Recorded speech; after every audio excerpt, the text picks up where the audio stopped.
Just pause it. Cowboys Nation, Season 5 for Pick Six Sports Live Show starts right now.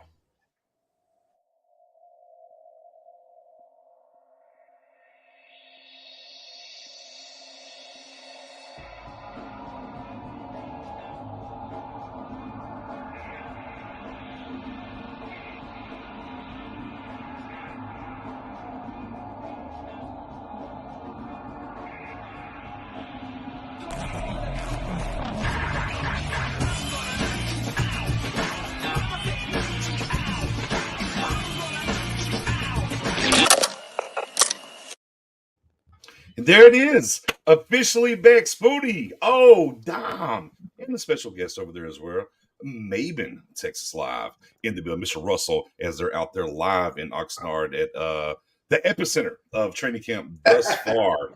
The epicenter, ladies and gentlemen. Hope everybody's doing fantastic on this Friday. It's been a good little grip. Oh, Spoon.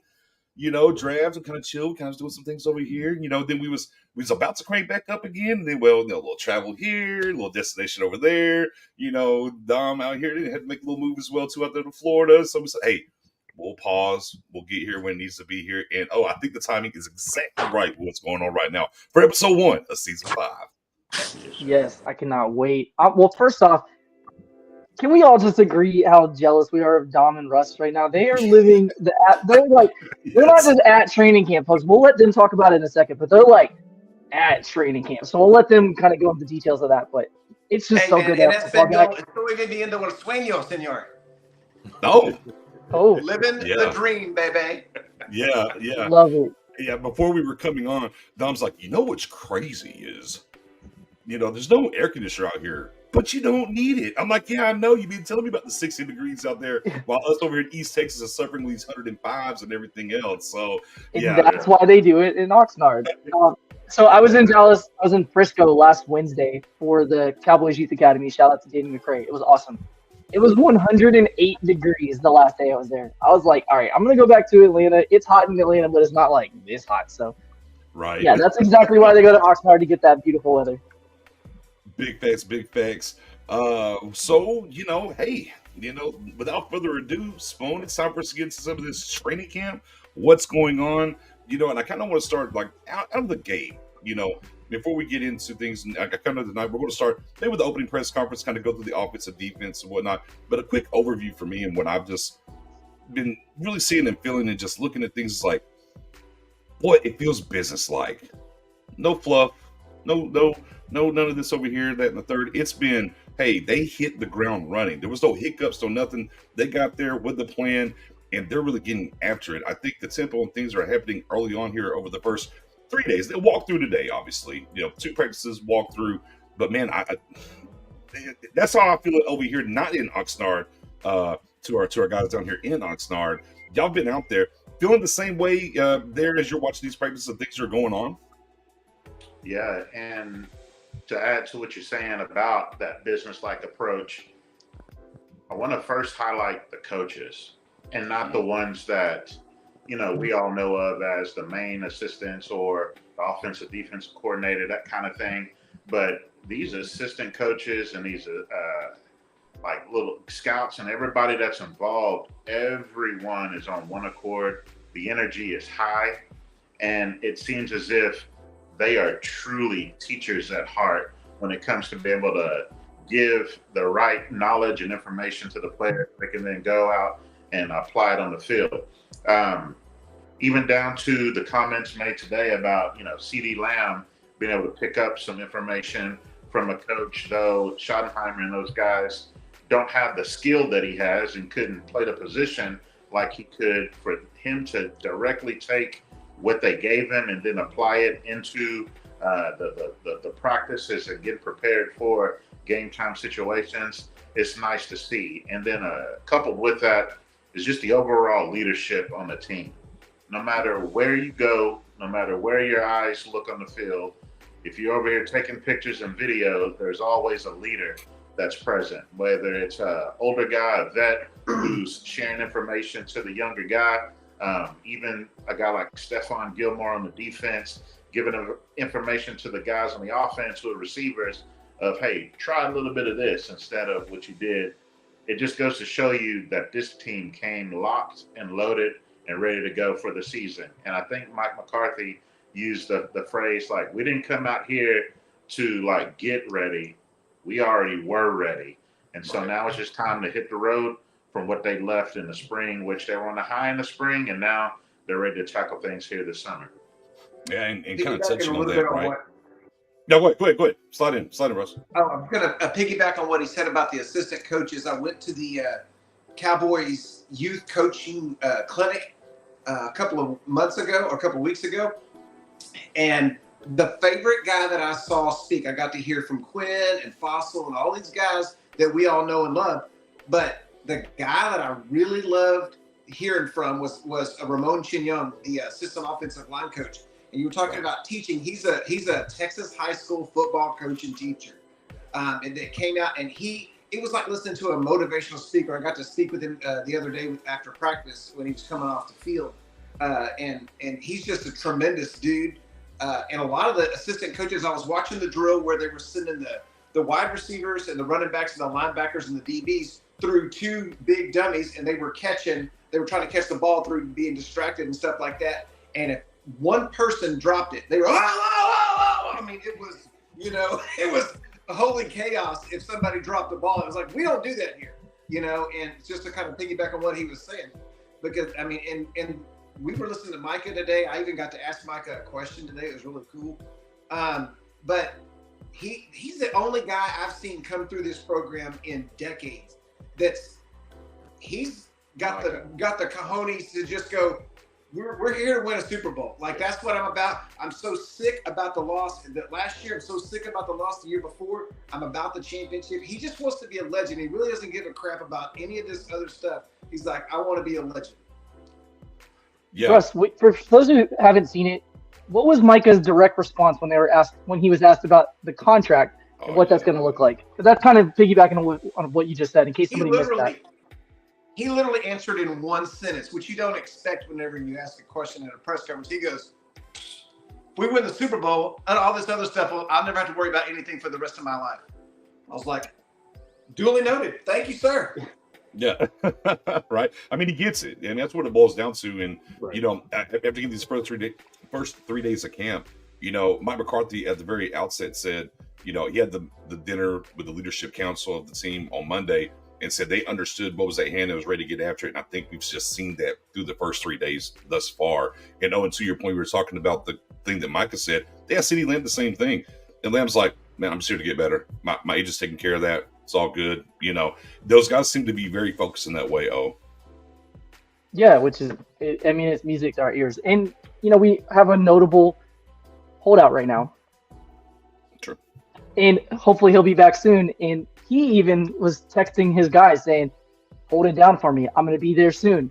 Like, everybody is bought in right now. And, of course, you should be. I mean, it's training camp, a new season starting off. Every team, all 32 teams should be bought in right now saying this is our year, blah, blah, blah. But it just feels different, which is good. It's exciting to see the leaders of your team saying, hey, I'm not there right now, but I'm going to be there as soon as I can. You have Trayvon Diggs getting his big contract extension, so salute to him. That's awesome. And he's there coaching up Deshaun Wright on the sideline, right before a play that he happens to intercept and then sprinting downfield to celebrate. Like, they're very excited for football season kickoff, like we all are. But that's what you're looking for as a fan, whether you're a content creator, whether you work in the media, whether you work for the team, or whether you're just a fan like all of us are. You want to see your team have like a different air to them from what they had previous. And we've had 12-5 seasons.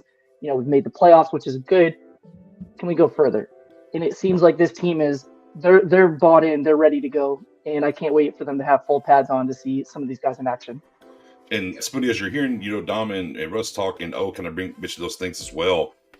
What they talked about throughout the first 9 days of camp for Mike McCarthy was install and getting the young guys with the vets and getting that thing rolling, Spoon. And so far, as O mentioned, you got Gilmore giving things to like the wide receivers and talking to the young guys, and about the tempo stuff. Just seeing that come together, Spoon, yeah, it's exciting.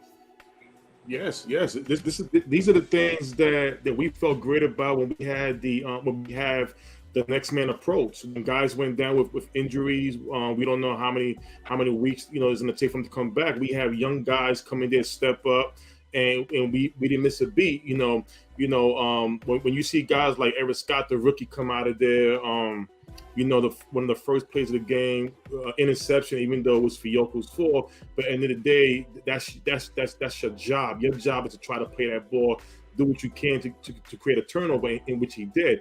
These are the things that tells me as a fan that this team is ready. If somebody, God forbid, goes down, somebody's gonna step up in there, do the best they can, but don't miss the beat. And that's football. That's right there.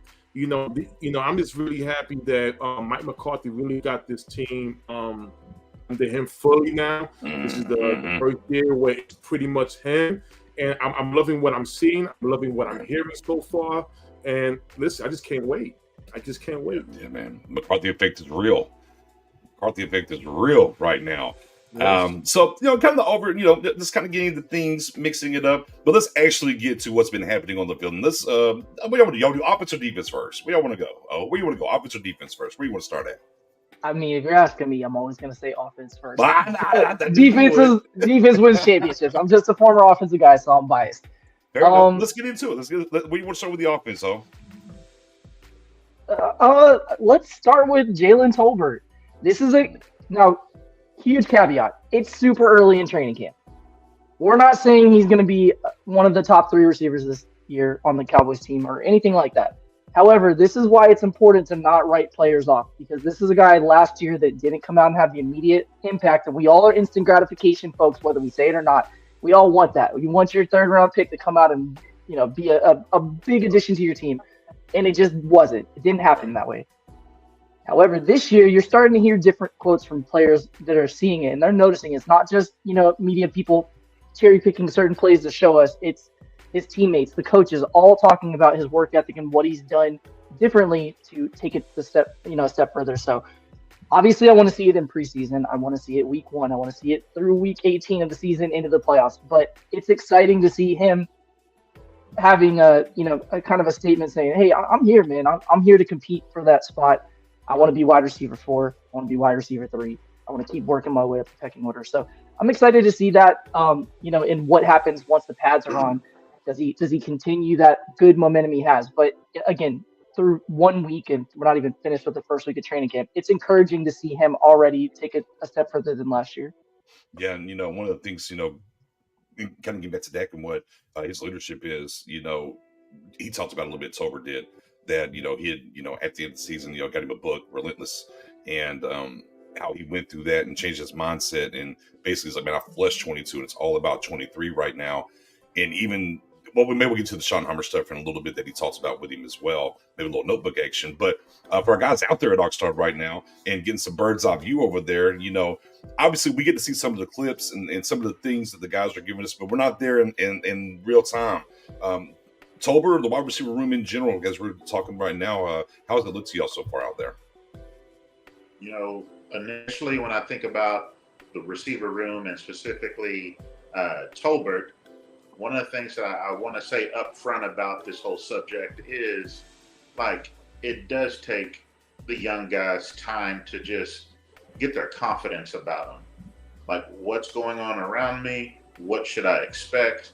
What's expected of me? Getting the playbook down, living in a new place. There's so much thrown at these guys whenever they're rookies. And then you think about him coming from South Alabama, then transitioning into the pros. There's a lot for him to have had to take in last year. But this year, when you see him on the field around the guys, it's like he fits in. He belongs. And I know we can say, caution right now because it's only, day 3 of training camp. Pads aren't on, that type of stuff. We know that. We've seen guys that go out and flash whenever it's shorts and T-shirts, and then whenever the pads do come on, it's a complete opposite of hey, what happened? And then some guys that didn't flash, you put the pads on them, they can show their physicality and what they really have as a well-rounded player. But right now, if it were me trying to determine who's going to make this roster as far as a receiver group, because we know who the top three guys are: Gallup, Lamb, and Cooks. But Jalen Tolbert definitely has to be amongst that 2 to 3 other guys who's going to make the receiver group. He looks poised. He looks ready. You see the athleticism, and he's able to get a number of targets right now in camp. Dak's not spending too much of his time, it doesn't seem, trying to develop something with a CeeDee Lamb, because he already has that with CeeDee Lamb. CeeDee Lamb, like you said, Nick, that's his guy. Like other quarterbacks in the past for Dallas have had their guy. Well, Lamb is his. So they already have that chemistry. Cooks has come in and immediately he has chemistry with Dak. You would have thought those guys have been together for Dak's entire career. But now you're trying to look for who's that next guy to take that step up. And Tolbert is seeming to weave his way inside of the heart of Dak and the attention of Dak when it comes to a group of guys that he feels like he can be comfortable with and confident in. The other thing When is, you guys- when, Go ahead. Sorry, when go I ahead, was Russ. sitting in a press conference with Schottenheimer today, Schottenheimer was raving about his notes that he took. He said he wants to show those notes to the whole rest of the team. He wants to, like, this is what it's supposed to look like. You have to be a student. He was talking about how smart the team was and how the team is really interested in studying and knowing the playbook and all of that stuff.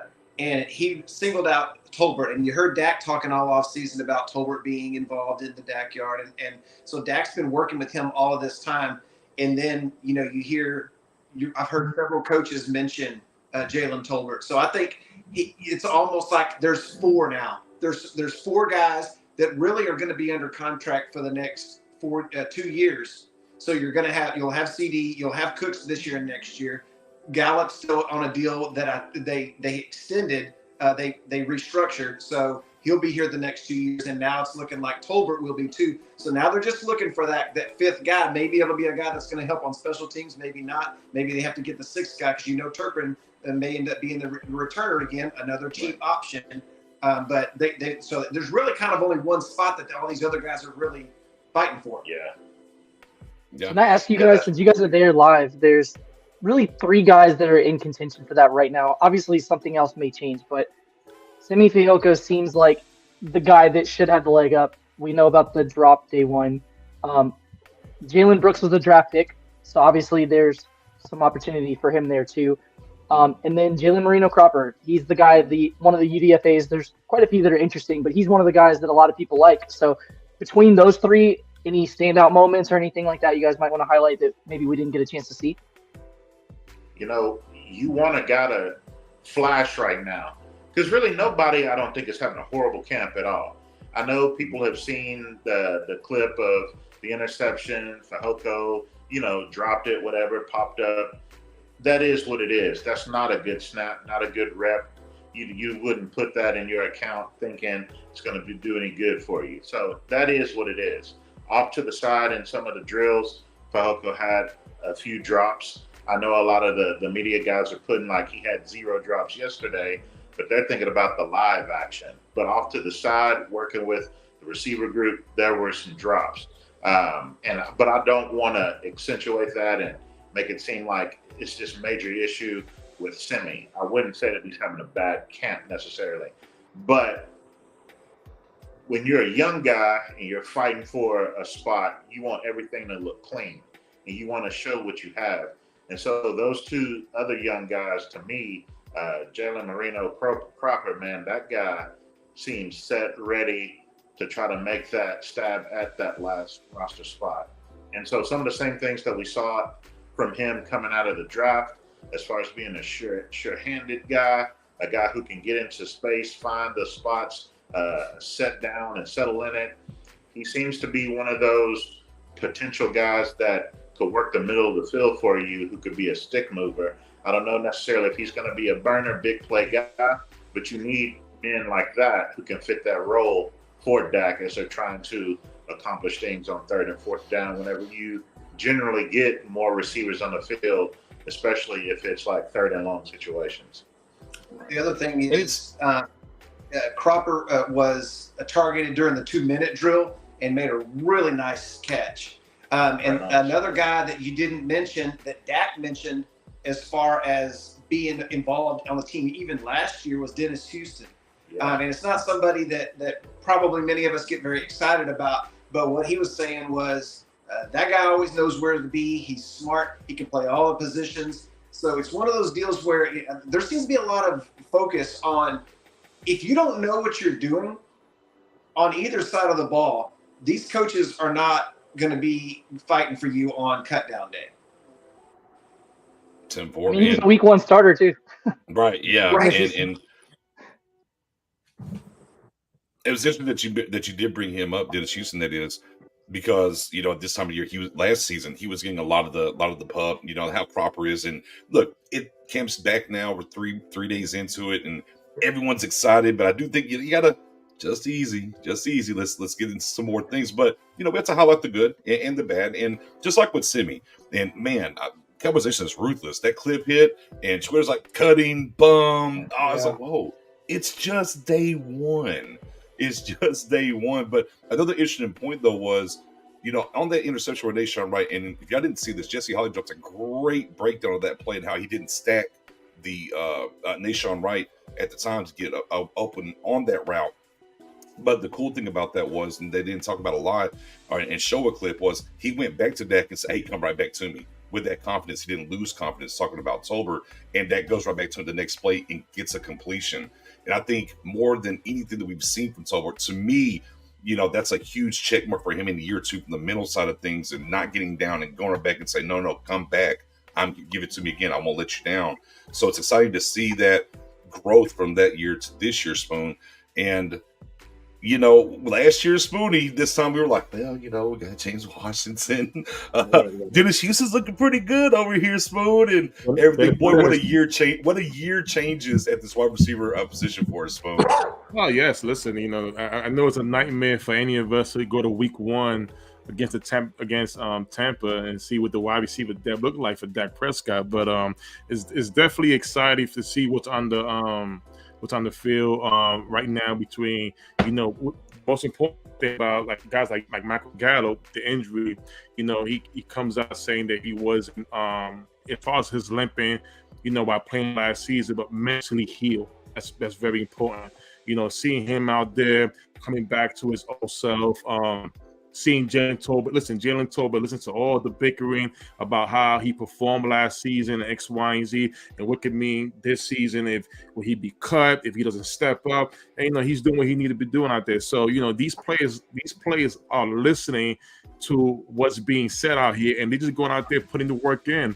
And when you hear guys like Jalen Tolbert coming in and Dak is being confident with him when asking to come back to him, that's big, because there's going to be there may be games where if Gallup's not in the game of Cooks or maybe CeeDee Lamb, for a quarter to or the whole game, you're going to want God to step up. Now we never had a problem with the defense with the X-Men approach, but offense is something that we want to just be prepared for, and it's very cool for us fans to hear the things that we're hearing right now moving forward.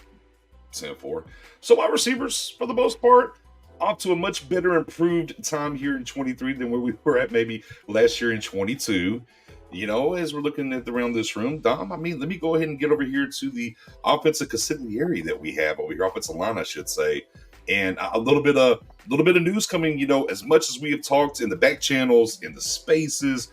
How is this offensive line going to look? Where are they going to get to? Is Tyler going to be the left guard, but then go out to left tackle and everything? Some little nuggets was dropped, huh? Yeah. So at the end of each day, you kind of do your overall takeaway breakdown. And to me, the biggest news yesterday was whenever Tyler Smith told the media folks next to him that first, Zach Martin is going to be back, folks.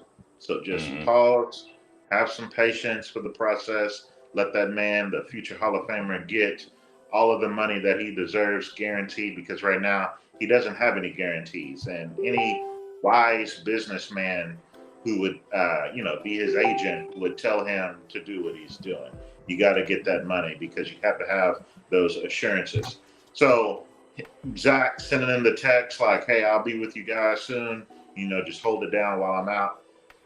that's encouraging, because that lets you know that there's not like a situation where Zach is just so upset to where he's not communicating at all and doesn't want to be back and is maybe gonna request a trade or something. He's ready. He's getting himself ready for the season as he continues to work out. But then the biggest thing to me was the fact that he jumped out and said that he's going to exclusively work at left guard. Though they had worked him in a little bit in the spring, playing left tackle, he's now going to move solidly in that left guard spot and then prepare himself for the season. And so it kind of bodes well for maybe they have a lot of trust and confidence in the way that Tyron Smith is looking currently, and thinking about behind him, even Matt Waletzko is coming up from the lower ranks.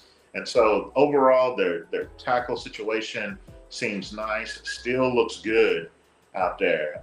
He's coming in and performing extremely well. He seems to be confident in his abilities. We talked about how offensive linemen tend to come back healthier, doing better. Their production pre-injury isn't really lost. Once they've had that injury, they're able to recoup things. He seems like he's going to be one of those positive case studies when we look at it here at the end of the year. So your best depth guy is a tackle, and let's go. You got your two starting left tackle and right tackle back, and now you have a young bull that you can put at that left guard spot, which we've been saying we needed strength at that position for years, and that's only going to help Tyler Biotish, who came on last season as a solid NFL caliber center, and then was able to slide in as an alternative with the Pro Bowlers. So it's looking good for the offensive line right now as far as the starting five. Everybody continued to say throughout the offseason and even going back to last season, we want to put the best five on the field. Well, mission accomplished right now in training camp for Dallas, especially when our boy Zach Martin comes back. Indeed. And, the one thing we're trying to figure out, with the Tyler Smith situation, and kind of go back to last year, with how they were moving things around, and even in game at times, right? They were moving and doing, it was just over here pulling our hair like, oh my God, stop. And of course, you have the influx now of the new offensive line coach, coordinator, things like that. And for them to kind of be set early on here and say, no, he's going to be here and we're going to figure out the spot next to him, I think is huge to understand that early on and get the work in now, right? To try to figure out what you're going to do in when or if, Tyron gets hurt. I mean, last season, it wasn't a popular view because Tyler Smith had played, well above expectations for a rookie thrown out at left tackle with very little training camp at all because of the timing of Tyron's injury. Yeah. I wanted him to play left guard last year anyways in the playoffs. If you guys remember, I was like, let's put Tyron where he plays. He's been a left tackle his whole career. Obviously, with Terrence Steele being out, it kind of changed things. And Terrence being back, it's exciting to see that he wasn't starting out the training camp on the PUP list. That was one of the questions on. We got to see him work with Duke Manyweather. Shout out to Duke and O-line masterminds. He's one of the best for a reason, and I'm glad that our Cowboys have easy access to him and take advantage of that. But one of the questions, along with Jordan Lewis and some of the players that we're rehabbing, is Terrence Steele going to be ready? And then if he is ready, is he going to play left guard? Because there were some rumors about that in mini camps that they were going to potentially put him at guard and maybe play Tyron at right tackle and play Tyler at left tackle and all that. I think right now they have the best five out there, obviously with the caveat of Zach not being there. But when Zach's back, I love that starting five. I think that's definitely the way to go. A player that I'm interested in hearing about from Dom, because Dom's our O-line guru, our O-line whisperer. And Russell, of course, your thoughts too are, it's hard to say without pads on, but Chuma Edoga so far. I know he played a little bit of right tackle 2 days ago because Waletzko was out sick. When he plays guard versus when he plays tackle, what do you guys see there? Again, it's short time frame, but from what you've seen, better guard or better tackle, and do you think he makes the team? Literally, this dude literally muted it and goes, "Man, Chuma Edoga, he's so stiff, man." And we were just talking about offensive line because we were breaking down who we would keep on the 53 earlier, and he chose Edoga, and then he's like, "Man, I'm changing it." He was stiff. Micah was killing this dude, man. So he changed his mind, and so I mean, we had it's to mark Micah though. It is Micah though. So one of the things that Doug is going to have to work on is any kind of inside moves by a defender, because it wasn't just Micah, but any inside move by a defender, he's going to have to work on that. I think he's getting antsy, trying to anticipate more of a looping type rush. So they'll work with him. And I know he's got the experience over the other few guys outside of Willetsko. I think Willetsko is solid. He is the number 6 guy, if you will, for the team. You don't have to worry about that one at all. They seem extremely high on him, and even if he probably had to step in a starter's role for Tyron if he went down, I think they would feel confident in him. But you still would want to be wise and probably put a tight end on that side and just to, make sure that you're good for that initial output. But yeah, earlier I'm like, yeah, Douglas going to make it. But then that 71 flashed in my mind just now. Like, oh, man, there were so many times I saw him getting beat to the inside. Now, when he was playing guard, he looked a bit better to me. So I still think he's one of the top 9 offensive linemen on this team. And I think they're going to probably carry 9 because they have a number of guys with that ability to have that positional flex. So I think he's a little bit better at guard than he is at tackle. I think the saving grace is the fact that Willetsko would be over him anyway. And then last, when it comes to a person who could play tackle, Awesome Richards, I think if he just has the ability to just grow as far as his body is concerned. He's a big guy, but packing on more muscle, getting more power, he has to gain NFL strength. And he's quite not there just yet, but I think they're going to be able to find a roster spot for him. And he was a left tackle in college. So you have those 3 guys who have the ability to be able to play tackle, but then you got some guard flexibility too with Adoga and even Richard if you need him in a pinch. Right. I think things that lost upon me and just kind of thinking about this and going through it just simply, and Lunatic, I got you coming up next for sure, is that listen to what McCarthy talk about. Well, we take tackles and move them inside because you have to pass the ball. 2-minute drills, things like that. You have to pass the ball. And if we kind of think about the last few years, whether it was Connor McGovern or Connor Williams, there was some things there at guard that would cause issues. And as Cowboys fans and reporters and content creators and everything, go back to like last year for our defense and how many times you would see a Micah or a Fowler or a D-Law come around that edge and that quarterback just say, oh, ting, ting, ting. I'm just going to slide right up in the middle here because nobody's getting a push and be able to get rid of the ball. And I think McCarthy is addressing that, saying, look, if I got Tyler through Martin here in front of that, even if I get an injury over here with Tyron, three-step drops, getting the ball out quicker is going to help alleviate that because I'm keeping it clean in front of him. And I think also the other side of that simply is, if it is a play, I'm telling whoever that guy is over there left tackle, look, don't get beat inside. Make him loop around you. Dak should have some opportunity to step up and climb the pocket more this year by making sure guard to guard is very solidified. And I think that's kind of the plan from where Mike McCarthy's talking from the OTAs, right, throughout. And then now we're hearing from Tyler talk about, hey, I'm left guard, because on our space Monday when we were talking about, hey, they're rotating the tackle, not the guard with Tyler. And it was like, well, maybe not, maybe something, maybe nothing. And then Tuesday, there you are, and you get to hear that. It's like, oh, okay. So the tea leaves, Spoonie, if you will, we're kind of getting here what McCarthy's trying to do with this offensive line and the offensive line coaching staff. Yeah, listen, I mean, and that's the thing about it. He's basically taking some of the things. Again, no disrespect to Kellen Moore, who's no longer here.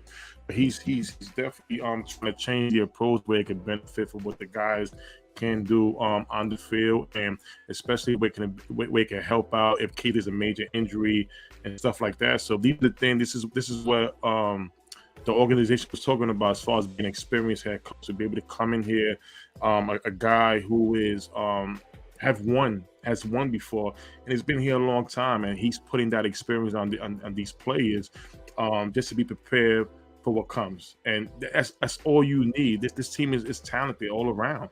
And all you need is somebody who could definitely lead them in the right direction, and the most importantly, prepare them. Prepare. Yep. And that's the one thing Mike McCarthy has done for these last 3 years. Just right now, this is in my opinion, the best roster. He's had the best roster so far I've seen in a long time. So I just can't wait for the results. For and Lunatic was asking, Brandon Cooks, Gallup, how are they both looking? Obviously, 88 where he's going to be at. So, what you got to see from Cooks and Gallup working out there, guys? Cooks has been talked up by multiple players in the different interviews and stuff. I was walking around on the sideline as the players were coming off, and Cooks is getting talked about by offense and defensive guys. And he got talked about by the assistant coach today, just in his preparation and knowing what to do.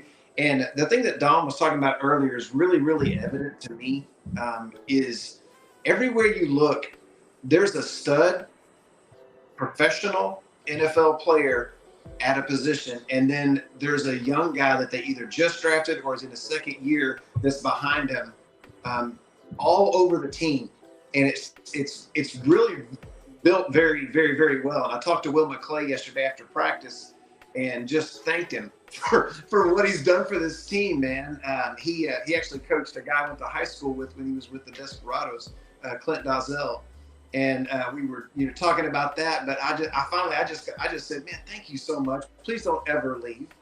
And and because he's just been so amazing to the way he's built this team. And I agree totally with what my man was saying just a second ago.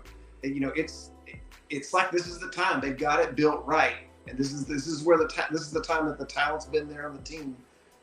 And I've heard several people, Micah, when I asked him the question this morning, one of the people he said on offense, ready to take another step, was Michael Gallup, which I thought was interesting because when you get a $15 million receiver, it's like you're ready to take another step. Like, okay, all right, that's interesting that you picked him. So both of those guys, I think, have a chance to really be productive. As long as we run enough 11 personnel, I think this team with the youth and movement at tight end may run a lot of 12 personnel. So we'll just kind of see how it shakes out. Yeah, and I would tell people in Cowboys Nation, we're so caught up in trying to figure out who's going to be wide receiver 1, wide receiver 2. When you got a guy like Brandon Cooks is nobody's wide receiver 2 because of what he brings to the table with his experience, but also his previous performance as a playmaking dynamic receiver himself in his own right. So really with Dallas, you got the best of both worlds, both extremely talented guys. Cooks may not be in his athletic prime, but he's definitely ain't outside of his prime by much because they continue to talk about how fast he is. Dak stress, man, the speed that comes from Cooks, something that they're not quite used to. And we've been saying for years now, Dallas needs a burner that not just can run, but also has hands, knows how to run routes. And so Cooks for Dallas was the perfect pickup because he's a well-rounded player. And when it comes to the leadership there, he's off the charts. So you got to be excited in Cowboys Nation about Brandon Cooks. I'm not even going to tell you to relax on that and just calm down about that. That's one you should be hyped about. You got a 1A and a 1B. And then when it comes to Michael Gallup, I'm glad Russell brought that up because we were really wanting to know from any player, any coach, and it just happened to be the best player, Micah Parsons, who got to answer that question from us of who are the young guys that are ready to make that next step. And so for him to bring up Michael Gallup as one of those guys, that lets us know, rehab-wise, he's back. Right. Mentally, he's ready. And so you talked over and over and over and let people know, he was ready, like physically, but that mental side of it coming back from an ACL when you're a receiver making the dynamic movements and the violent movements that comes with that position. Matt O, being a former receiver, you know what it's like to make those cuts. And so you have to have confidence. Oh, my boy too, Robinson Rocket over here. 1991, Yeah, Flag District, let's go. Hey, let's go. So go ahead. It's tough. Brother. So yeah, it looks good in the wide receiver room for those top 3 guys. Gregory says, how is Miranda Cropper looking, and will he make the 53? It's too early. Now look, he's had 2 good days, and he needs to keep stacking those days, obviously, to have that opportunity. But early returns are good, and what's happening. But to say he's going to be on the 53, I mean, let me look at my crystal ball. Crystal ball is hazy. I don't know yet. It's too soon. It's too soon for me, guys, on that. Looking good, but second good day so far.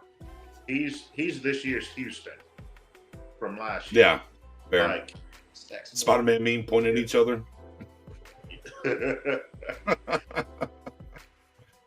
Yeah, I mean, Spoonie, you think he's gonna make the 53? Too soon for you? Where you at?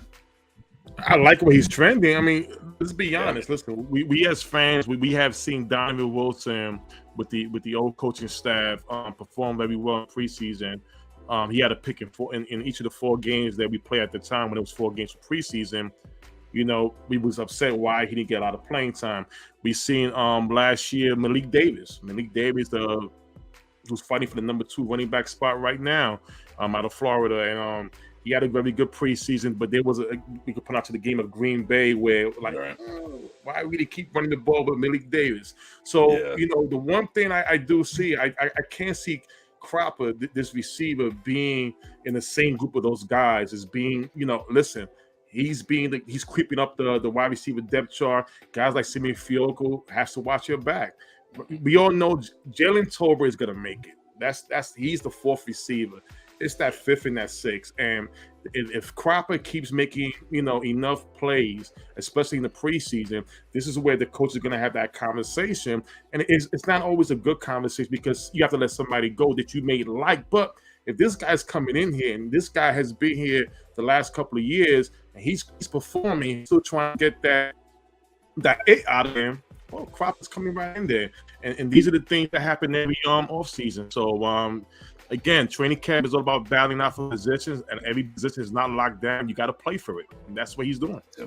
Well, our resident wide receiver here, Mr. O, Professor O, JMC, making the 53. I know it's only 3 days in, but people got questions they want to know. So we're going to go here and end that question on our resident wide receiver. I mean, like you said, I think it's too early to give any roster spot to down the roster bubble players. However, it's encouraging to see that he's already getting rave reviews, and this isn't just training camp exclusive. Back in rookie minicamp and minicamp, he was one of the guys Pat Walker talked about, Aisha talked about, Kyle Yeomans brought up. A lot of people have kind of spotlighted him as somebody who continuously just kind of is noticed. You see him. While it would be great to have Simi make the top 6 in our but in the wide receiver room, because of what he adds from like a size and speed profile, I think that it goes a long way having a shifty, good route runner on your roster. We have some other guys that are also good route runners, but you can never have enough of those. Russell will probably agree with me there as a former wide receiver. So he just looks smooth in and out of his breaks. He has good head movement, does a good job of stacking defensive backs. He did that in college. So it'll be interesting to see how he continues to do that with pads on. But I like him. I would love to see him make the roster. But again, Jalen Brooks, he's a name that we probably don't talk about enough in our community. And he's 6'2", 205, so he's a Cowboys wide receiver. That's the size profile that Mike McCarthy loves and that we've had on our roster forever. And, we had another 6'2", 210-ish guy in Noah Brown, and we have Dennis Houston, who's a similar guy. So, we like that body frame, and they drafted him for a reason. So if he can be a special teams contributor, then maybe he's the 6th receiver. We haven't talked a lot about him yet, because we tend to do that as Cowboys Nation with 7th round picks. We're like, whatever. Let's talk about the UDFAs. But he might make it. We'll see. And it's interesting. And it's very interesting in that point that they asked, and I hate the fact I had it, and I forgot who asked McCarthy the question. It was a great question. Though. It was like, they asked him like, well, speaking of the type, how he likes wide receivers, and talk about some of the, shorter venture guys with Cooks and Turpin. And McCarthy was very, open and was just like, hey, we need to get him in the, we just have to get these guys where they can compete and put them in positions to win, and what is in their bag. Basically, I'm paraphrasing some here. Obviously, McCarthy didn't say in their bag, but run the routes that they're comfortable with and know how to, get them in position to win. And the one thing that keeps going back for me is he mentioned him. They asked him back in the OTS in the mini camp, and they asked about second-year players. And they mentioned, the question was really about, I think it was like Tyler and I think Sam Williams. He went up his way to mention Turpin. And I said, oh, that's interesting. And said, I need to see something from him in year 2 offensively. And then in one of the press conferences out here at camp, he brought up him again about getting involved more and stuff. So it's exciting to see that and how they're kind of moving in that realm and, adjusting to some of the smaller guys. But we know they got a type, as O just eloquently said. They do have a type. So those things will definitely factor here when we get to probably that 6th, the bubble, what's fighting there, maybe that 5th, if you will. Let's pivot over to tight end, though. Can we pivot over to tight end? We dealt with this in the spaces, Don, me and you, obviously, with the Schoonmaker, with he's in a boot. What's going on? He's not in the boot now. He's okay. He's fine. Maybe a little bit of fasciitis, but we're just gonna give him to camp and get ready. Then we get to camp. Spoony, now he's on the exit. He's not ready to play yet. And now we have Mike McCarthy come out and tell us we don't have a timeline yet. So when he'll be back. So a young room gets a little shrunk now. Gives some guys like John Stevens, the junior, an opportunity, who had a great day 2 of camp, obviously. Font with a nice catch up the sideline there from Will Greer as well. So some opportunity for some guys. But boy, Ferguson and Hendershot, a lot of pressure, Dom and Russ, and y'all been out there and kind of seeing these tight ends move around. I'm not going to go and say, there was a guy from Georgia that they talked about a knee injury, and he slid all the way to the 3rd round or so, and he's not missed a practice yet. But neither here nor there. I want to talk about Darnell Washington. So where are we at here with the tight ends moving up there, and y'all get a bird's eye view to see them? Well, to me, I'm wondering if Schoonmaker might have kind of that Jalen Tolbert effect, where he missed some time in camp last year because he was injured, and then never kind of really got worked into the offense and kind of struggled to find his way as far as getting a role. The other thing is Jake Ferguson was mentioned by Schottenheimer today by name as being kind of the all-around guy. And Hendershot was mentioned by Schottenheimer today about being kind of the best receiver. And he went out of his way to mention Sean McEwen. And so he was, you could tell it was like, I wasn't ready for this guy. And once again, he went back to intelligence. He was like, this dude's prepared. He knows everything. He's smart. He knows where to be. And it's like they're really, really valuing players that they're not going to have to babysit in terms of assignments and alignment. They want these people to know what they're doing so that they can just use their athletic gifts. So it kind of, they're almost, and I mean, we're fortunate that a lot of these guys are world-class athletes, because I think they would maybe even take a guy with a little bit less athletic ability if they were smart and they could trust him. 10-4. Just for the record, real quick, Sean McEwen is 25 years old. I just want to remind people he's played with the Cowboys since 2020, so it feels like he's been here a long time. He's 25 years old, and Luke's 24. Just remind you. Yeah, it's very true. It is very true. And Ron asking, Ferg looks better out of his routes. Am I crazy? The one thing Kyle Yeomans talks about, that Ferg put on the right kind of weight. Like, he came in and added the right kind of weight on him. Dom, opportunity watching Ferg out there, routes looking a little bit better, body build looking a little bit better here in year 2. He's the clear-cut top tight end for them right now. Agreed. And I know, I personally, y'all know, I was a Hendershot and a Ferguson guy in their draft class. And going all the way back to when Ferguson or Hendershot was a sophomore at Illinois or Indiana, you could just see the athleticism with him. He seemed like that Kelsey-esque type mover. with the ball in his hands. And so you thought he would be more of the offensive threat. And then he started to come along with some of his blocking, but then the personal stuff, all of that, we know the history where it goes. Right. And when you come into a year two for those guys, you think maybe he can activate that athleticism again and be the kind of guy working the seams in the middle that Dak could utilize. But Ferguson is putting his foot down on that spot, it appears. And so as him and Dak start to develop the trust and confidence with one another, hopefully no option routes. Kind of get rid of the option routes. Zero. Okay. So allow Ferguson to do his work with QB1. But I think that's your top guy in the stable right now, easily.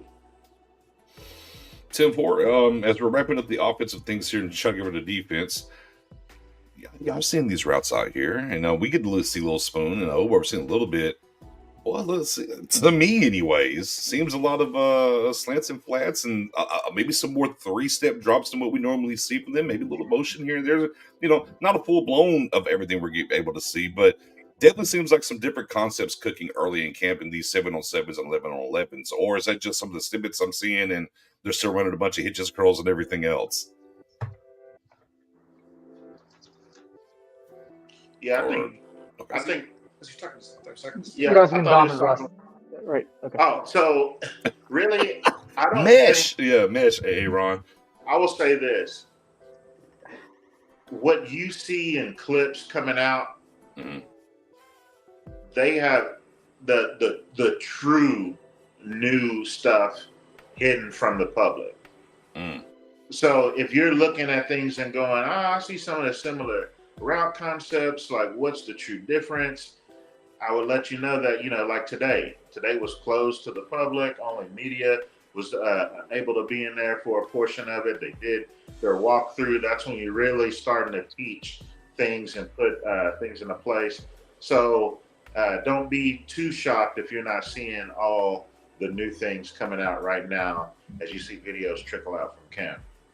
10-4. Spunny, as we wrap up here, last thing on the offense that you got, and then we'll get over to defense. I'll give you last word on offense as well too. My last word is, man, listen, I'm happy to see some of these guys, again, Gallup, mentally ready.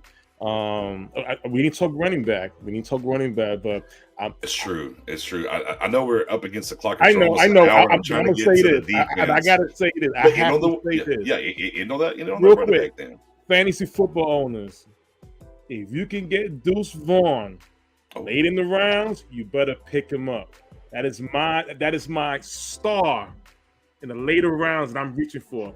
Deuce Vaughn is gonna make noise in this league. I'm not saying he's gonna be the top running back at X, Y, and Z, but I'm telling you, he's gonna be a weapon. That's all I gotta say. Tip for running back. I think we could say Pollard, Deuce, pretty much locks, and then the battle with Malik, Jones, Rico, and through the first 2 days, anyways, been a lot of Malik Davis more so than anybody else. But it's early. We'll see how those things kind of transpire and kind of move on for sure. And but yeah, man, I'm excited to see how this thing comes and evolves for sure. For you, the last put a bow on this offense for us. We'll get over to defense. Yeah, I'll just go quick so we can move into defense. So the running backs are who I'm interested in seeing next week as the pads start coming on.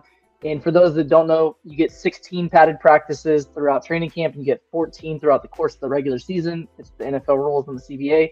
So they're probably going to have 9 or so in Oxnard and 7 in Frisco. But we should see more running back stuff once they have pads on. So if you don't see much from Malik Davis, Rico Dowdle, Rojo, or Hunter Lipke, don't really think too much about that because early in training camp, it's a lot more passing going on.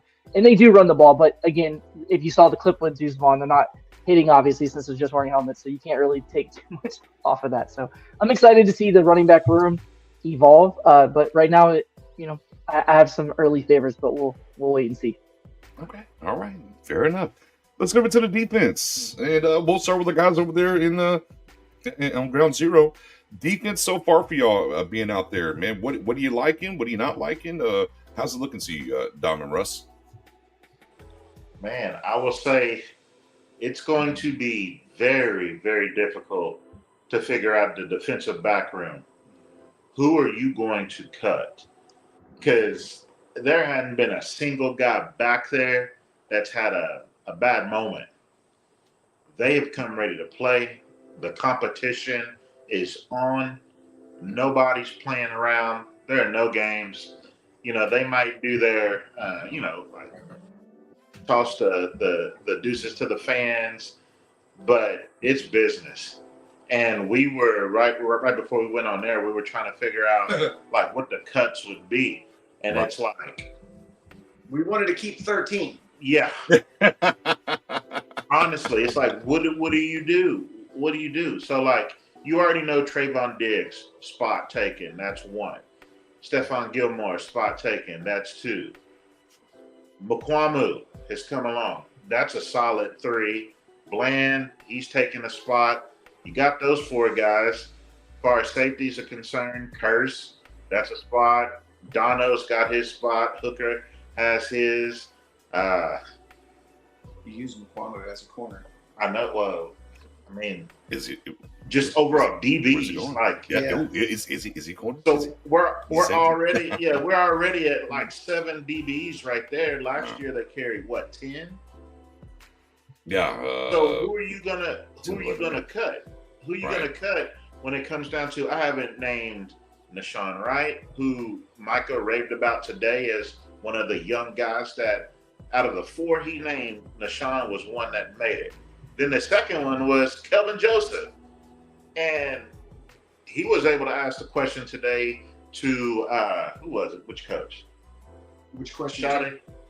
About whenever he mentioned. Kelvin, it was Bones Fossil. Was it Bones? Yeah, it was Bones. I asked Bones about Joseph, and he raved about him. Yeah, talking about calling him an ace on the special teams. They got, a 1A, 1B type situation with him and CJ being the top special teamer. But then again, Micah talked about Kelvin Joseph also taking that next step. So there's so many guys out there that have the ability. That's going to be the hardest thing to do. How are you going to trim down this cornerback and safety room? And good luck, because I have no clue right now what that's going to be. The PP is going to determine it, which is the preseason games and when the pads come on. So caution to anybody who's already, making chalk. Nah, you got to wait for that PP to happen. That's great. I just want to bring up a name real quick that Spoonie's been high on forever, and I'll let you guys talk about him too. But Dom, I know you mentioned him in our group chat, so I'd be interested to hear what you and Russ think too. But kind of a forgotten name in the safety room is Tyler Coyle. He's a tremendous athlete, and I think probably early in training camp is where you're going to be able to see like his athleticism. But he was a guy that played safety and linebacker in college, has had some moments in the NFL, gotten some opportunities to play in actual game action and look pretty solid. So he's a name like that gets lost in the mix because we're so deep at safety, but he's a pretty good football player too. Is there anybody like that maybe is getting out of sight, out of mind that we're not thinking about that may make some noise potentially? Just so you know, your man right here cut Marquise Bell and didn't have your boy Coyle on the team. So just to making that completely clear. So, we were trying to cut it down, man, and it was so hard. I mean, you have to cut one of these people: Kelvin Joseph, Jordan Lewis, C.J. Goodwin, Eric Scott, or Marquise Bell. You're going to have to cut like 2 or 3 of those guys. Like that's just like, I mean, the thing that we're not really taking into account is, like I was talking with Ed Werder today, he was like, people ask me all the time, like, can the Cowboys beat this team? And he's like, I don't know. Tell me who's playing in that game. Who's going to be hurt? And I think injuries are going to play a big role in that DB thing. But he's right, man. Cutting the DBs down is going to be like murder, and the defensive line's not that much better. Yeah, I think you can get to 11. I think you can cut it to 11. And be upset that you had to let somebody go, but feel okay with it. But if you have to get it to 10, it's brutal. It's ugly then. And the last thing to really mention about the cut type thing is, Russell said it before we came on there, fans, we always find our guys that we fall in love with, we attach ourselves to, these back end of the roster types who are scrapping and fighting for a position. And it's like, yeah, but you can't cut him because he ain't going to make it back to the practice squad. Yeah. Because, some other team going to pick him up. and then they end up back on the practice squad anyway. Yeah. So, hey, Dom, look at my face. You know who did clear waivers? John Ridgway. Yes, I'm still upset about it. My spirit You know animal. who did though was Malik Davis. Malik Davis was the guy last year that had the great preseason, and Cowboys fans were like, "There's no chance he comes back," and every year he does. And this year with the new roster cut down rules, where everybody's hitting it at the same time, it's going to be chaos. Madhouse. Yeah, it is going to be a madhouse. And obviously, kind of like the running backs, you know, we see Miles getting some things off to the side and different things, the defense tackles, but you know, the brisket package, as it might be called around the way here, not going to be able to see those things really in flux. And there was some of from the edges and whatnot, you know, we see a little bit, but you know, linebacker work though, and you know, obviously a contested position here because we have a lot of unknowns, you know. So obviously LVE the incumbent. We're looking for Damone Clark to take that step in year 2 working. We've seen him work with Ryan Clark in his coverage and what's going on there. Then you have the 3rd round draft pick in Agent Zero. Maybe by the time, you know, season gets here, he gets that 0. We'll wait and see. And Overshown, and then Cox, you know, the big thing from him last year, maybe not trusting the knee. Now the brace is off. He's moving around a little bit better. Harper coming back from injury. Isaiah Land, the undrafted guy, moving to linebacker. But again, just a lot of real unknowns here when it comes to the linebacker position. How they moved and looked out there so far, Dom? I'll tell you what, Dan Quinn identity is really forced upon the linebacking core right now. And I know, like, we realize or recognize coming into this camp that if there was a position where you're like, man, go out and get a vet, we need some help, this is probably our weakest position, most people would have said linebacker. But when you look at the way these guys are moving, we are fast and athletic at linebacker. And so for them to be able to get Leighton Vander Esch back on a 2-year deal to keep that veteran leadership and quality play, because he was one of the better linebackers last year in the league when it came to performance, he did well. Clark is coming along. Those are your top 2 guys in the stable right now. But Overshown is already a darling. You can tell that the coaches love him, the fans already love and support him, and he seems supremely confident out there. He doesn't look lost at all. Like, it's as if he's been there and done it. And so I think they're going to ensure that there are certain packages to put him in the best position to succeed starting out, but there's a definite role for DeMarvion Overshown here early in the year for the Cowboys at linebacker. And then it kind of gets tricky from there. And we were trying to determine, you know, based on what we've seen and what you hear about the linebacking core, who would be, you know, the next 1 to 2 guys who could be able to fit on the team. And it just gets tough at that point. Devin Harper looks nice. He can bring you some added value being on special teams. These guys who are deeper on the roster, they're going to have to play special teams. You lean on the linebackers, the safeties, and the corners to be on those units. So it'll be interesting to see who steps up whenever the pads come on. But for right now, feel confident in what Overshown is able to accomplish from the mental perspective whenever getting himself ready to start here in the NFL. Also mentioned Malik Jefferson. Yeah, that's what I was going to bring up. Coming out of the blue on special teams. It's like, I know he's been in the league for several years, but I was really surprised that he's, you know, it's like, where's this been, dude? What's up with that? So it's another guy. He was another Longhorn, Hookem. But he, you know, he's kind of built a little bit, not built, but kind of played the same role as Overshown did at Texas. So we'll see. And again, and to that point, we talk about the special teams. Mike McCarthy is very clear. Hey, early on here in camp, your path to this team, if you're a young guy, and even talk about the running backs, right? Special teams, in which you got to get done there for sure. But you know, and Spoonie and it's. I understand the apprehension, you know, is we just don't know the equity that we have. It's an unknown commodity, I should say, not equity. Unknown commodity is there with guys that haven't played the linebacker.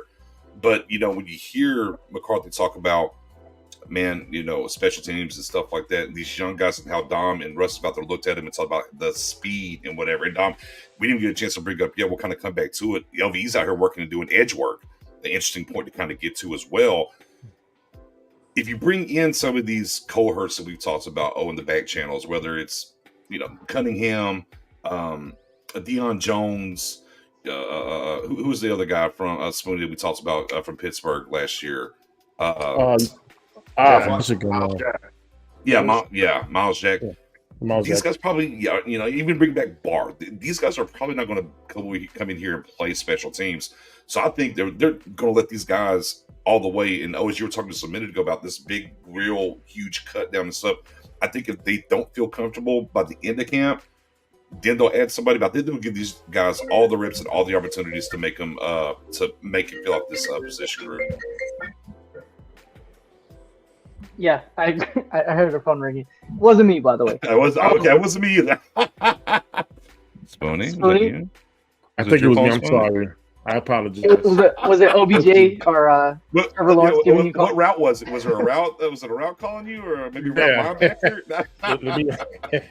So to answer your question, linebacker I think is the easy positional group, especially on the defensive side of the ball, to say there's more question marks there than any other positional group. However, I feel pretty good about the linebacker room, mostly because of how heavily we play nickel and dime anyways. Yeah, especially we play nickel and dime at a higher rate than any team in the league, which means you're not playing three linebackers. We're not running a ton of base defense. We're not in the 3-4. We have four guys out there. Like, we really just need two really good linebackers, and not even always two, because sometimes we have a safety playing that linebacker role. So the way that Dan Quinn implements his defense and utilizes his personnel groupings to match up against the offense, which is an 11 personnel league. Everybody's running 11 like 62 to 68% of the time, with some teams even being in the 70% of the time range.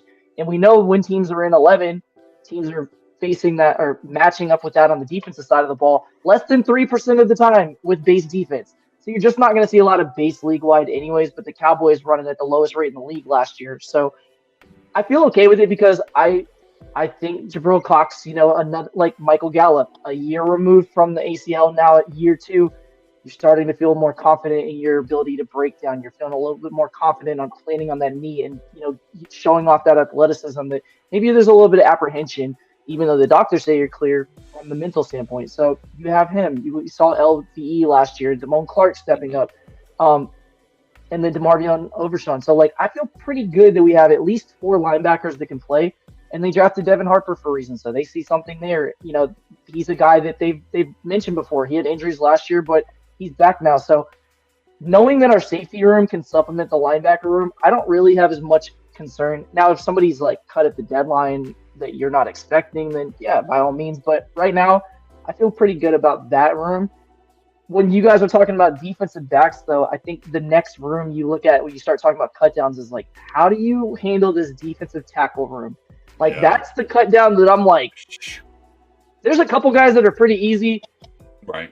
And then everybody else, I'm I can't get rid of that guy.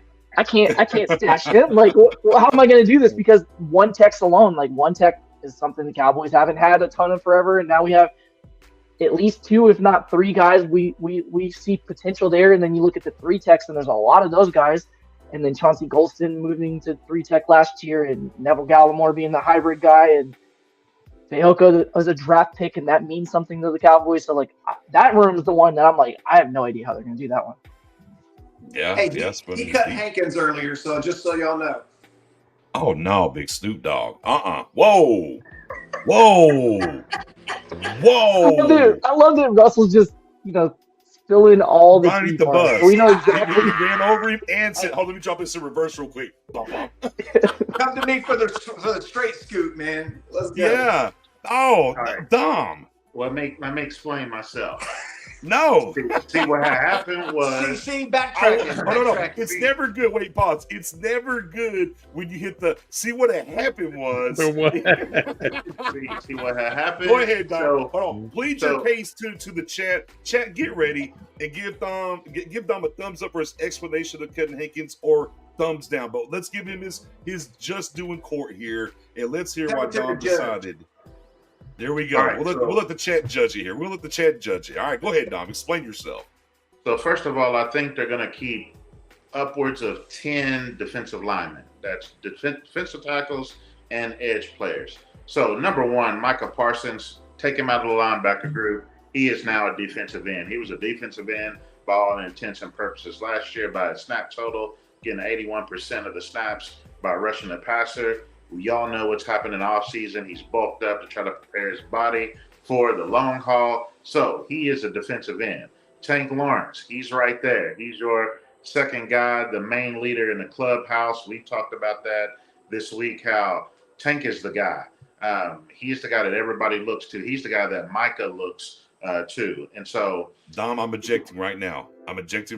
See, you're not going to mislead the jury here. I'm not. You're giving all these big names over over there. Here's what we need to hear. You're misleading the jury. I object here. You got to give me the defensive tackles you kept. I don't care about these edges. You could have a defensive tackle. You have to bring up the edge thing before you prepare the positional flex thing with the interior guys to figure out why you got to whittle down to why a guy who is a nose tackle and an older nose tackle another year into the league where he's cheaply paid too. So here's the thing. Ineffective. Sorry. Here's the thing. Quentin Bohanna is at the point in his career, year 3, where I preach to you guys. Year 3 is the leap for defensive tackles. Year 4 is when they just solidify it all. You already know what you got. So defensive tackles are better really as second contract players more than any other position in the league. You get more out of them whenever they reach that point in their careers. Which is why I think Bohanna has an opportunity to be one of your main cloggers on this team. He's young, he's inexpensive. They don't like to cut drafted players. He's got 2 more years left. So I think Bohanna is one of those guys who's got a spot. You're not going to let go Osa Odigizua. That's your main smallish guy who can do some of the damage as kind of your 3 technique. So you got 2 guys there. Mozzie is your brand new workhorse guy you want to work with, throw in the middle. Yeah, he's got the ability, the tools to maybe play somewhat like a 3 tech, but we know what Mozzie's main value is, especially earlier here in his career.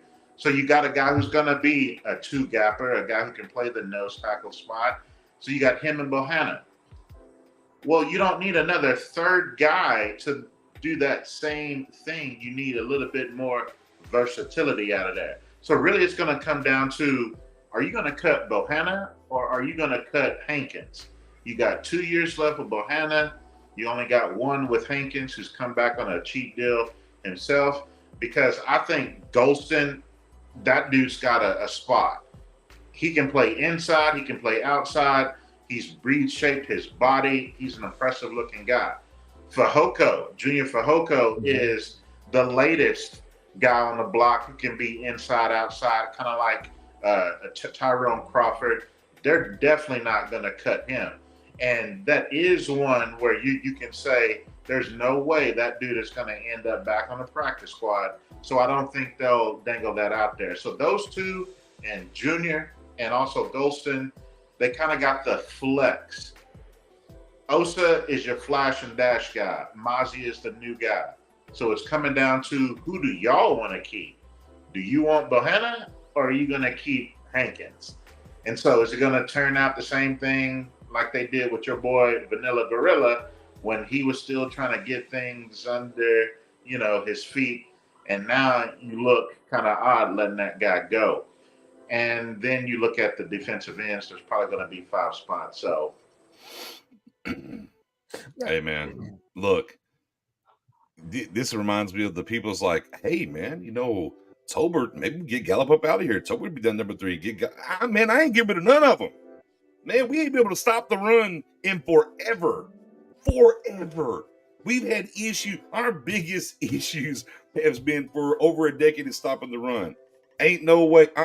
No way, no how. Hankins, no. Okay. Well then you go down the line. Let's quickly do defensive ends. Okay. Micah, 1. Okay. Tank, 2.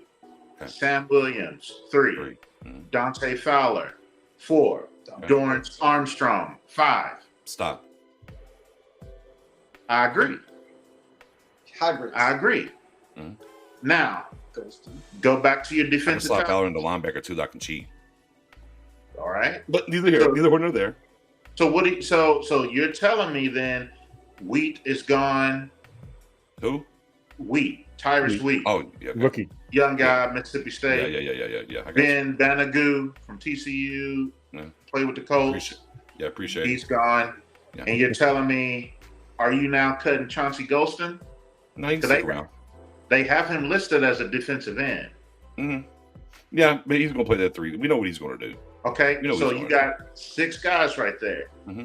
So who are your 4 defensive tackles? Yeah, so it's Hankins, Mozzie, Osa, and I don't really care. Who else you want to rock? Who else you want to rock? Who else y'all want to rock? I'm rolling them right there. We can rock whatever y'all want to rock after that point is where I'm at. So it's coming down between Junior Fehoko, Sure. Bohanna, and Hankins I thought I said Hankins. for the Hankins, final Mozzie, 2 Osa. spots. Hey, I said Hankins, Mozzie, Osa. Those are the 3. Hankins, Mozzie, Osa. Those are the 3 for me.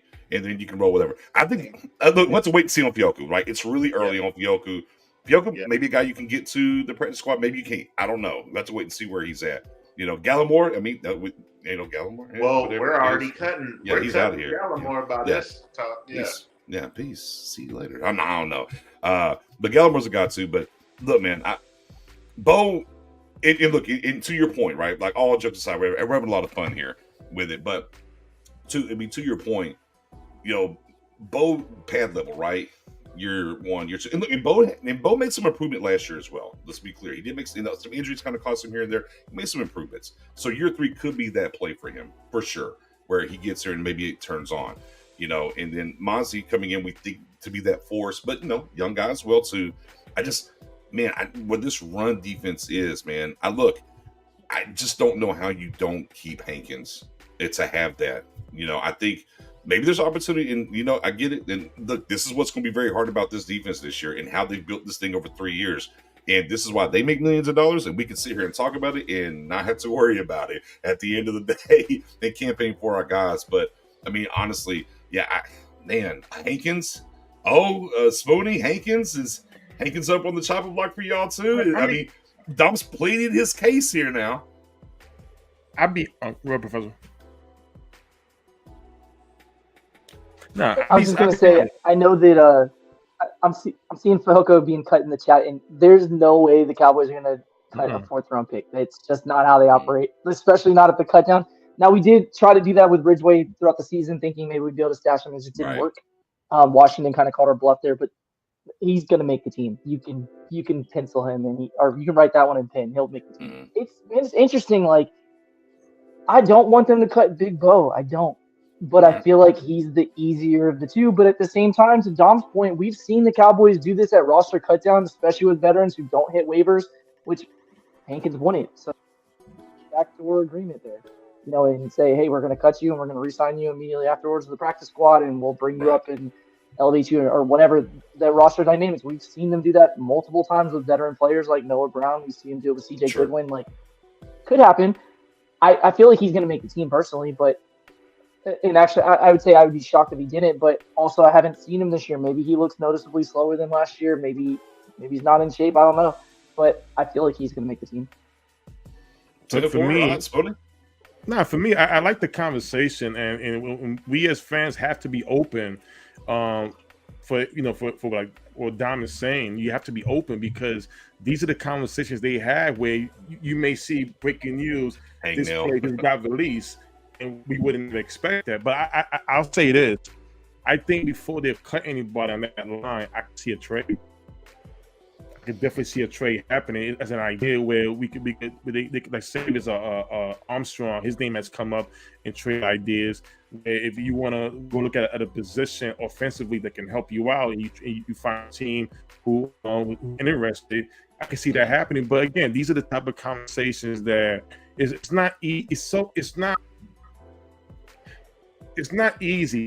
to name a named player. It's really not. But you also have to understand, look at the investment. You got Hankins is 35 years old. I'm not saying He's not going to make it. What I'm saying is, with the argument, if Bo's a younger player with 2 years left on his contract, and he is progressing, he's showing, and you got Hankins on a 1-year deal who is older, I mean, let's be honest. If you had to choose between the two, I would go with Bo. He's younger, he's cheaper, 2-year deal. You got to go with that. That's just being honest. But if you can avoid, with trying to see who you're going to keep, look at another position, see what we're overlapping that, and see if you can maybe take a particular player. Listen, we kind of crowded here. Let's try to look at the other 31 teams who may be interested in his services, and maybe we could get back something that we need in another area. So, but again, this is fun conversation, but we have to be open for that because, again, we just talked about the defense with the depth they have, a lot of depth. Yeah. And like Dom and Russ said earlier with the DBs, it's sad. It's gonna. I'm not. I'm not going to the dark side. I'm just explaining with examples. But again, I'm loving. I love this. It tells me when you have so much depth, when you pretty much go in that room as coaches and everybody's bickering and arguing about who to keep in that same position. That means because that position is good, and you just got to let somebody go. So, but we'll see though. Another layer to that too, Dom, and I'm gonna come and be a defense attorney for you for a second. They signed him before the draft and everything else. Well, yesterday's price isn't today's price, right? And there is a Mozzie here now. There's a Fiocco here now. There's things have changed, before they got to all this side where they needed to bring Hankins back and what's going on and how they look at that and move forward could definitely change, when it comes to that. And maybe it comes down to Bo and how he plays. But for me, though, for my comfortability, I want all the beef up front. Me, Spoonie, man, we have been banging the table now going into year 5 of we need meat up front, and I don't want to lose none of that meat up front. Oh, I want to keep it all. Well, kind of the somewhere I would push back too is if you cut Hankins, you're looking at a super green and super young defensive tackle room. Like, there is something to be said about having that guy who's been around, been in multiple schemes, played lots of different teams, and understands what the stadium's like and techniques that offensive linemen will try to use against you. So it'd be really hard to cut Hankins from that standpoint because Mozzie's just learning the NFL game. He's just learning. He's a first-round pick, so you hope he hits the ground running. But the reality is it's not how it always works, especially at the interior defensive line. So it would be really nice to have Hankins for that veteran mentorship role. And same thing with even Bohanna. Like, one of the things that's crazy about him, Dom posted a picture, or I think it was Dom that posted, or at least we commented on it. But you see Bohanna, Mozzie, and Hankins together, and Bohanna is a massive human being. Even with guys like Hankins and Mozzie, who we know are huge, he still stands out. So, like, having somebody who's that big but has such a quick first step for his size, there's a role for him in the NFL. But also, you might need a guy like Hankins to kind of coach that out of him, saying, like, your first step almost hinders you sometimes because sometimes you get upfield too quickly and they're able to hit you with that backdoor action. Pause, sounded terrible there. They're able to hit you with counters and, things like that. So you gotta be careful there, and how explosive you are. I'm trying really careful now with what I say. Gotta be very careful with how explosive you are upfield, especially when you're that size, because we need you to take on double teams.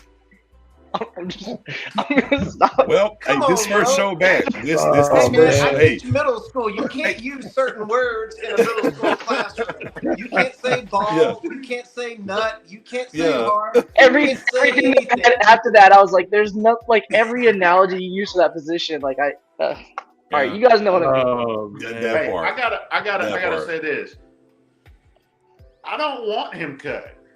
I think you do. Oh, hold on, no. I think you do because you cut him. No. I'm the one who's been putting out the prime brisket package. I want to see all those dudes together. But I will. But to be on the real though, okay.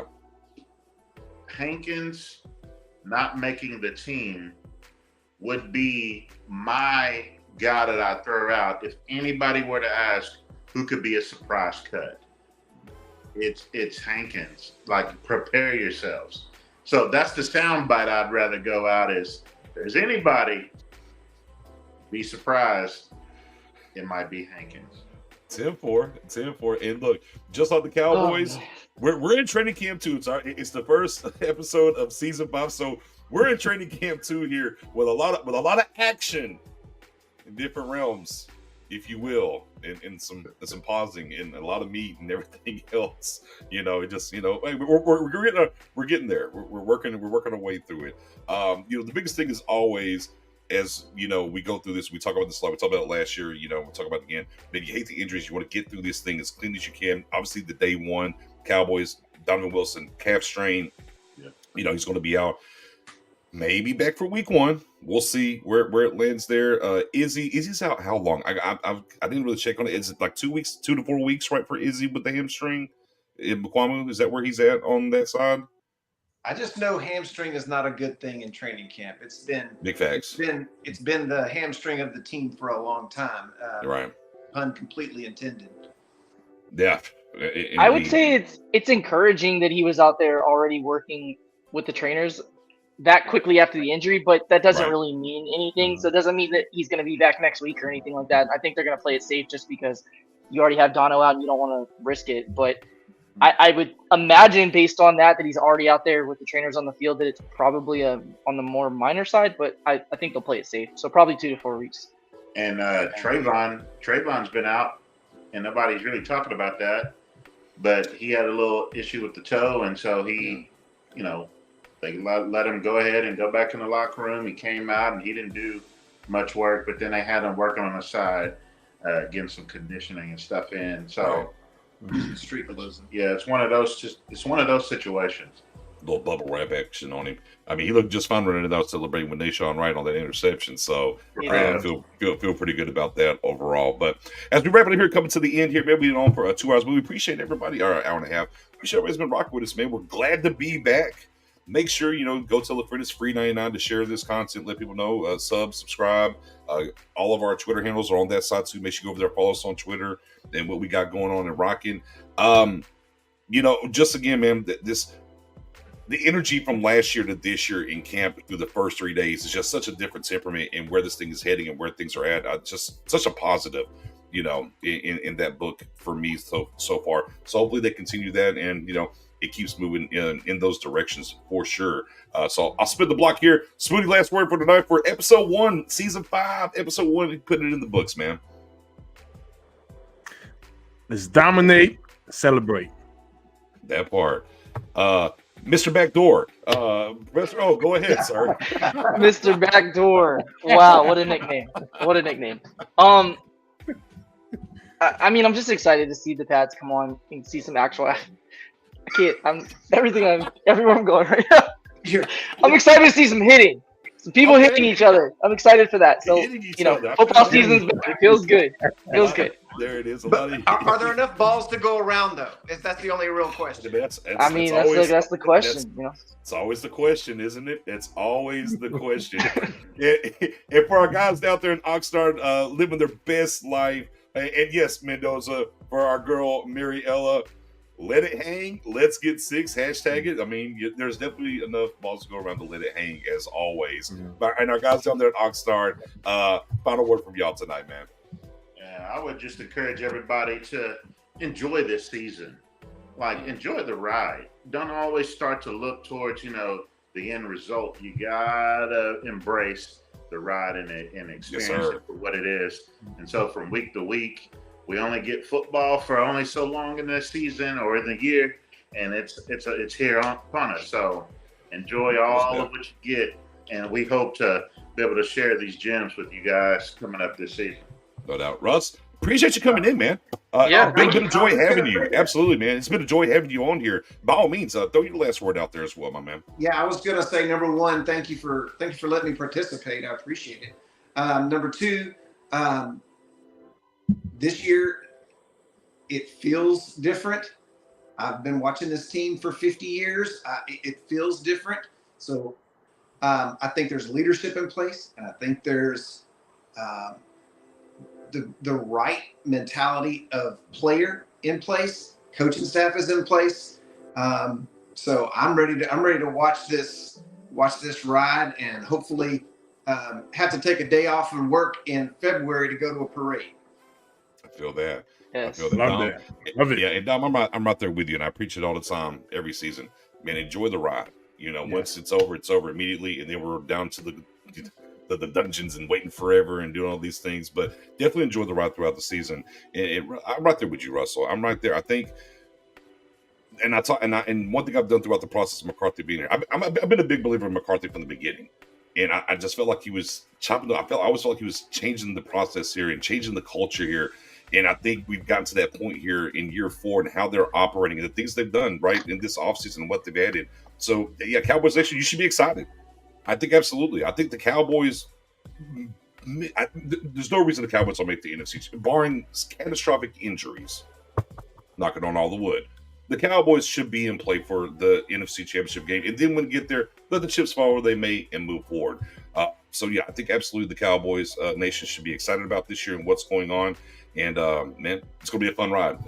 Dom on, who's, y'all know Dom, the Deacon, Dom, that is, and who's done a lot of great draft content for Pick 6 Sports and everything. Having him along for the ride here in Season 5 with us, I'm super excited about that. And if you wasn't familiar with him, get familiar with him because he's cutting Hankins out of the gate. First show, he's already cut Hankins, y'all. So y'all enjoy your weekend. Space will be tomorrow for sure because they're doing some practice stuff. So I'll definitely jump out there with a space. Dom and them will be out there. Make sure you follow them on Twitter. He'll be definitely dropping some nuggets out there as well too as they're out there getting it in. And Cowboys Wire soon, huh? Are you back in the writing game yet, or? Yeah.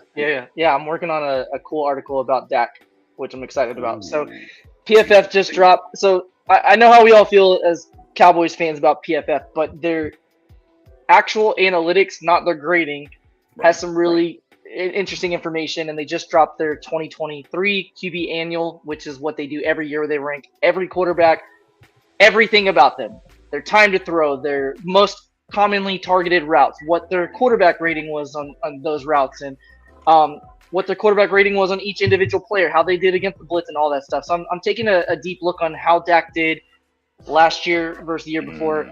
Not worried necessarily about the interceptions, but just small things like, did he target a certain route more this year or last year than the year prior, and things like that may kind of contribute to how the season went. So I'm working on that. I think it's going to be kind of a cool, interesting look that you don't get because, the casual is, well, look at this interception or look at that or, whatever, or look at the touchdown. So let's just take a deeper dive into the difference between them. So that's what I'm working on right now. So that should be out sometime next week. Salute. Can't wait for that. Keep my eyes peeled for that, sure. All right, y'all. Enjoy the weekend and stay tuned here on the channel. Make sure you sub and on those Twitter and on the Twitter world, and we'll be doing stuff over there soon.